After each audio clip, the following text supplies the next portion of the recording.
صدقہ فطر صدقہ ہے اور شرع میں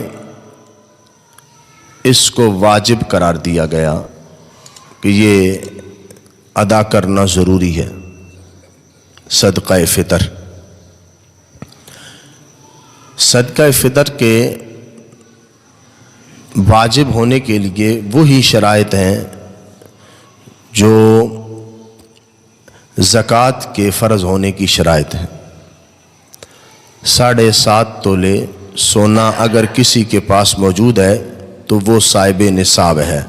وہ نصاب کا مالک، یا 52.5 تولے چاندی اگر کسی کے پاس موجود ہے وہ بھی صاحب نصاب ہے۔ تیسری صورت کہ 52.5 تولے چاندی کی قیمت پیسے نقدی اگر کسی کے پاس ہے وہ بھی صاحب نصاب ہے۔ چوتھی صورت یہ ہے کسی کے پاس سامان تجارت اگر گھر میں موجود ہو یا فیکٹری میں موجود ہو یا کوئی اور کاروبار کرتا ہے، سامان تجارت اس کے پاس ہو، اس کی قیمت اگر 52.5 تولے چاندی کے برابر ہے تو تب بھی صدقہ فطر واجب ہوتا ہے۔ صدقہ فطر کن لوگوں کو دیا جا سکتا ہے؟ جن کو زکوٰۃ دی جا سکتی ہے انہی کو صدقہ فطر بھی دیا جا سکتا ہے۔ لیکن زکوٰۃ اور صدقہ فطر کے واجب ہونے میں ایک بات میں علماء کرام نے اپنے فتاویٰ میں وضاحت کی ہے کہ زکوٰۃ کے مال پر سال کا گزرنا شرط ہے، مگر صدقہ فطر کے مال پر سال کا گزرنا شرط نہیں۔ اگر گھر میں ایسا مال پڑا ہے، ایسی چیزیں پڑی ہیں جو پورا سال استعمال ہی نہیں ہوتی، ان کی قیمت اگر 52.5 تولے چاندی کے برابر پہنچ جاتی ہے تو اس شخص کو صدقہ فطر دینا پڑے گا، اس پر صدقہ فطر واجب ہو جائے گا۔ صدقہ فطر بعض لوگ یہ سمجھتے ہیں کہ ہم نے رمضان المبارک کے روزے نہیں رکھے، یا عذر کی وجہ سے لوگ کہتے ہیں کہ رہ گئے، یا مرض کی وجہ سے رہ گئے، یا سفر کی وجہ سے رہ گئے،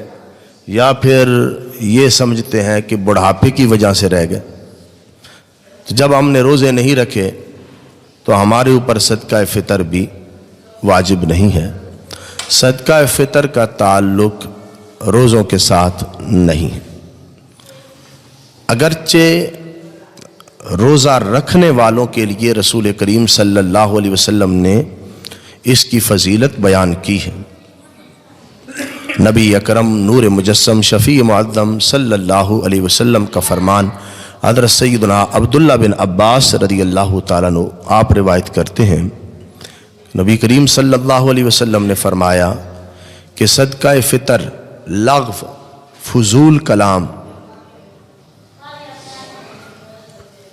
جو انسان زبان استعمال کرتا ہے، لغو کلام کرتا ہے، فضول کلام کرتا ہے، فضول باتیں کرتا ہے اور روزے بھی رکھتا ہے، تو صدقہ فطر ادا کرنے سے اس کے روزے پاک ہو جائیں گے، اس کے روزوں کی طہارت ہے۔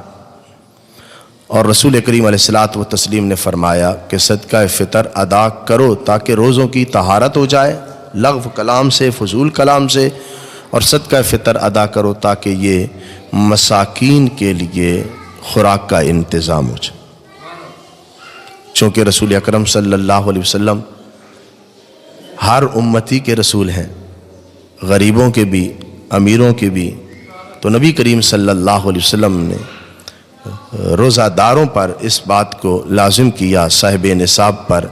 کہ ان کے صدقہ فطر سے مساکین یتیما لوگ بھی خوشی کے اندر شریک ہو سکیں۔ صدقہ فطر گھر میں ایک شخص کماتا ہے اور ساری اولاد اس کے زیر کفالت ہے۔ اگر گھر کے اندر ایک شخص کمانے والا ہو اور اسی کے پاس ساری رقم ہو تو اس باپ پر اپنے چھوٹے بچوں کی طرف سے صدقہ فطر دینا واجب ہے۔ اگر گھر میں یہ صورتحال ہے کہ جیبیں مختلف ہیں اور عاقل بالغ بچے گھر میں اپنا اپنا خرچ علیحدہ رکھتے ہیں اور ایک ہی گھر میں رہتے ہیں، اگرچہ کھانا ایک جگہ پہ پکتا ہو لیکن ان کا خرچ آمدن علیحدہ علیحدہ ہے، تو انہیں چاہیے کہ وہ اپنی طرف سے اپنا صدقہ فطر خود ادا کریں۔ یہ تب ہے جب چھوٹے بچے ہوں، نابالغ بچے ہوں، تو ان کی طرف سے باپ دے گا۔ اگر باپ نہیں ہے، فوت ہو چکا ہے، تو پھر دادا پر یہ ذمہ داری عائد ہوتی ہے کہ وہ صدقہ فطر اپنے بچوں کی طرف سے دے۔ اگر کسی گھر میں کوئی مجنون، کوئی پاگل ہے، ذہنی توازن نہیں، درست نہیں ہے، اگر وہ صاحب نصاب ہے،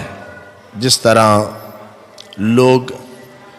اپنی جائیداد کسی کے نام لگا دیتے ہیں کہ اگرچہ میرا بچہ ہے، ذہنی توازن درست نہیں ہے، لیکن میرا بیٹا تو ہے، اور پھر گھر کے اندر ایک فرد اس کی حفاظت کرتا ہے اور اس کے کھانے پینے کا، دوائی کا، علاج معالجے کا خیال رکھتا ہے، تو اب اس شخص پر لازم ہے کہ وہ مجنون، پاگل یا جس کا ذہنی توازن درست نہیں، اس کی طرف سے وہ شخص، گھر کا سربراہ جس کی زیر کفالت وہ رہتا ہے، جو اس کا خیال رکھتا ہے، وہ اس مجنون آدمی کے مال سے، اس کے اپنے مال سے، اگر وہ صاحب نصاب ہے تو اس کے مال سے یہ شخص صدقہ فطر ادا کرے۔ اگر وہ صاحب نصاب نہیں ہے تو پھر یہ مالک باپ اس کے مال سے، اپنے مال سے اس کا صدقہ فطر ادا کرے گا۔ صدقہ فطر کا افضل اور سنت طریقہ وہ عید کی نماز سے پہلے ادا کرنا ہے، افضل اور سنت یہی ہے، لیکن رمضان المبارک کے اندر اس کو ادا کرنا بھی جائز ہے۔ اور اس کا وقت کب تک ہے، کس وقت تک یہ ادا کیا جا سکتا ہے؟ اگر عید کی نماز پڑھ لی اور صدقہ فطر ادا کرنا تھا، یاد نہیں رہا، تو پھر بعد میں بھی یہ ادا ہو سکتا ہے۔